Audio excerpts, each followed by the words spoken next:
ha quedado un remanente. Estuve buscando en el diccionario de la Real Academia de la Lengua Española la palabra remanente y pude encontrar que remanente es aquello que queda de algo, lo que queda de algo. No es el todo de algo, sino lo que queda. Y subraya ahí, por favor, lo que queda de algo. No es el grueso de algo, sino una parte pequeña de un todo. Eso es el remanente, lo que queda de algo. Siempre ha existido un remanente, lo que ha quedado de algo. Y mantenga eso ahí durante todo el mensaje, por favor, en la mente, que el remanente es lo que ha quedado de algo. Y cuando nosotros vamos a la historia del pueblo de Israel, podemos observar que un remanente ha habido aún desde antes de la fundación, de la formación de Israel como nación. Si usted se va al libro de Génesis, el libro de los inicios, se dará cuenta que aún personas, como se mencionaba anoche predicando, personas como Noé, que dice la Biblia que halló gracia ante los ojos de Jehová, aún allí en aquella generación tan mala que le tocó vivir a Noé, aquella generación tan perversa que dice la palabra que el designio del corazón del hombre era de continuo hacer lo malo, como un rayo de luz. Había un hombre que se llamó Noé, el cual fue el remanente que Dios tenía allí en aquel lugar. Levanta tu mano y alaba, gloria al Señor. Pero podemos mencionar también hombres de Dios como Abraham, cuando Dios le dijo: sal de tu tierra y de tu parentela, porque en el lugar donde estaba Abraham, allá en Ur de los Caldeos, una tierra pagana, una tierra idólatra, una tierra maligna, allí Dios no podía hacer lo que quería hacer con ese remanente, esa semillita que había de fe en la vida de Abraham. Y él le dijo: Abraham, sal de tu tierra y de tu parentela al lugar que yo te mostraré, porque haré de ti una gran nación y tu descendencia será como las estrellas en los cielos y como la arena del mar. Levanta tu mano y alaba la gloria del Señor. Ese remanente, eso que había quedado todavía en la tierra, lo podemos ver en patriarcas como Isaac, en patriarcas como Jacob, etcétera, etcétera.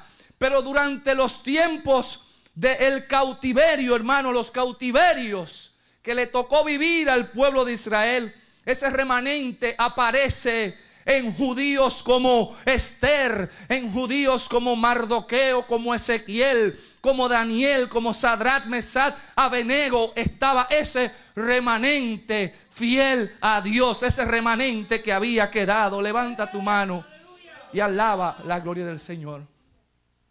Pero al final de los 70 años de la cautividad babilónica, los que regresaron con Esdras y Nehemías, ustedes se recuerdan ese remanente que lo que quedó, eso que quedó de pueblo de Dios, eso que quedó de fidelidad, regresaron juntamente con Esdras y Nehemías. Ahí estaba representado ese remanente que Dios tenía como luz en medio de aquel tiempo difícil que estaban viviendo. Cuando vino nuestro Señor Jesucristo, el remanente, lo que había quedado, estaba en personas como Juan el Bautista, que dice la palabra que era la voz de uno que clamaba en el desierto. Ese remanente estaba en personas como el anciano Simeón, que el Espíritu Santo le había revelado y le había dicho: no verás muerte, tus ojos no se cerrarán hasta que tú no veas la salvación que yo tengo para Israel y para el mundo. Ancianos como Ana, que estaban allí en el templo, eran aquellos que esperaban la redención de Jerusalén. Dice San Lucas capítulo 2, el verso 38. Ellos eran el remanente, ellos eran los que habían quedado, porque hubo alguien que dijo en una oportunidad que nunca, oiga bien esto, nunca Dios se ha quedado sin un testigo.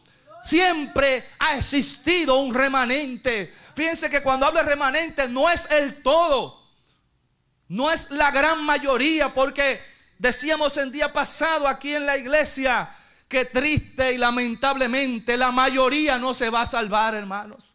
La mayoría de la humanidad se va a perder. Dice la Biblia que los perdidos serán como la arena del mar. Y en días pasados yo decía aquí que, citando las palabras de Cristo, que Cristo mismo dijo que los que se iban a salvar iban a ser pocos, mis hermanos. Yo sé que es un mensaje que a mucha gente no le gusta oír y escuchar, pero los que se van a salvar, dice la Biblia, que serán pocos, porque la mayoría de las personas se van a perder. Y tristemente muchos de esos perdidos, de esos que se van a perder, estarán sentados en los bancos y en la silla de una iglesia con una Biblia debajo del brazo y van a ir rumbo al infierno. Levanta tu mano y alaba la gloria del Señor. Es el trabajo suyo y el mío permanecer en ese remanente. El remanente es lo que ha quedado. Fíjense que cuando hablo de remanente, como he explicado, el remanente es una parte que ha quedado. Tenga eso en la mente en el mensaje, por favor. Es una parte que ha quedado. Hoy día hay muchas personas que ven el crecimiento de las iglesias cristianas y dicen: wow, el evangelio se ha crecido. Hemos llegado aún hasta los palacios. Hemos llegado hasta las presidencias. Hemos llegado hasta los funcionarios. Artistas famosos se están convirtiendo a Cristo. Personas, empresarios, millonarios. Pero tenga en mente que el remanente es una pequeña parte. Levanta tu mano si tú puedes y alaba la gloria del Señor. Yo quiero en esta oportunidad hablar algo del reinado de Acab. Y siempre que hablamos del rey Acab, una de las cosas que más sobresalta del reinado de Acab fue el ministerio del profeta Elías. Mucho se ha predicado sobre esta lectura bíblica, pero en esta oportunidad el Señor me ha dado un enfoque. No tanto en el ministerio de Elías, que aunque lo vamos a mencionar, sino en las circunstancias del reinado de Acab. ¿Qué pasó en el reinado de Acab? ¿Por qué el pueblo llegó al extremo de tener 450 profetas de Baal y de Asera? ¿Por qué? Porque estamos hablando, hermano, no de un pueblo pagano. Estamos hablando del pueblo de Israel, que es el pueblo de Dios. Y yo quiero que por la palabra, y mantenga su Biblia abierta, por favor, veamos qué fue lo que pasó en el reinado de Acab. Vaya conmigo primeramente siempre que hablamos de Acab, hablamos a partir de 1 de Reyes 17, capítulo 17, donde comienza el ministerio del profeta Elías. Pero yo quiero irme un poquito para atrás en el capítulo 16. El capítulo 16, desde el verso 21 en adelante, habla de el rey que fue el padre de Acab. Se llamó Omri. Y dice la palabra de Dios que este rey llamado Omri, dice el verso 24, que compró a Semer, el monte de Samaria, por 2 talentos de plata, y que edificó en el monte.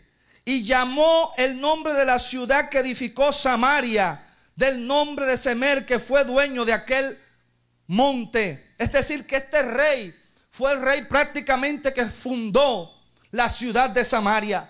Pero el verso 25 dice que este rey llamado Omri hizo lo malo ante los ojos de Jehová, e hizo peor, oiga bien esto, hizo peor que todos los que habían reinado antes que él. Aquel rey se había apartado de los preceptos de Dios, pero no solo se había apartado, es decir, que si habían existido reyes malos, este hombre llamado Omri había sido peor que sus sucesores. Más, era malo de malo, porque malo es cualquiera, pero malo de malo. Amén. Entonces este hombre había caído en esa categoría, Omri.